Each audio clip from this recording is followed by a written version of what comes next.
So apparently boxing is dead after Mayweather-Pacquiao this Saturday. In Houston, 40,000 people at Minute Maid Park will stand up and say, wait a minute, I still watch boxing.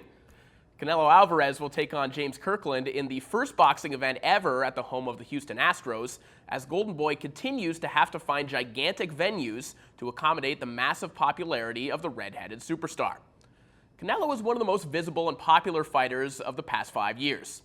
We know exactly what he is, a thick, strong 154-pounder with heavy hands. Although he has an all-action reputation, he hasn't garnered it in the typical way. He fancies himself a boxer rather than a face-forward brawler and prefers to set up power shots off his counters.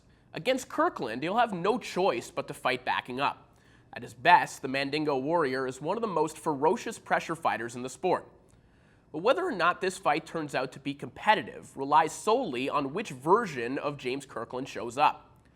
It's tricky to sit at home and try to analyze the psychological makeup of fighters, but most have concluded that the one person who is able to motivate and keep the enigmatic brawler on the right path is Ann Wolfe. However, shortly after the fight was signed, Kirkland decided to part ways with his longtime trainer yet again. The last time we saw Kirkland without Wolfe backing him up, he was stopped by Nobuhiro Ishida in just one round. Kirkland's temperament and style will be the same whether or not she is there with him. But Wolfe seemed to tap into the deepest primal instincts and turned an otherwise flawed fighter into something almost superhuman at times.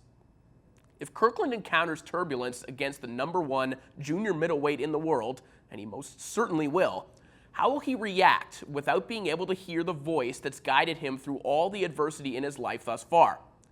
If he can come to terms with that, he could be able to test Canelo in a way he hasn't been tested before.